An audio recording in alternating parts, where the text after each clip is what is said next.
दिशा सालियन मृत्यू प्रकरणी 2 एप्रिलला सुनावणी. दिशाच्या वडिलांनी दाखल केलेल्या याचिकेवर हायकोर्टात होणार सुनावणी. शरद पवारांच्या राष्ट्रवादीचे नेते जयंत पाटील आणि अजित पवारांची भेट. पुण्यातील वसंतदादा शुगर इन्स्टिट्यूट कार्यालयात दोघांमध्ये 25 मिनिटं बंद दाराआड चर्चा. अजित पवार आणि जयंत पाटलांच्या भेटीनं राजकीय चर्चांना उधाण.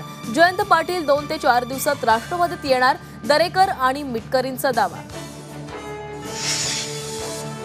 मनसेच्या गुढीपाडव्याच्या मेळाव्याला मनपा आणि पोलिसांची परवानगी. शिवाजी पार्कमध्ये 30 मार्चला होणार मेळावा. मेळाव्यात राज ठाकरे काय बोलणार याकडे लक्ष.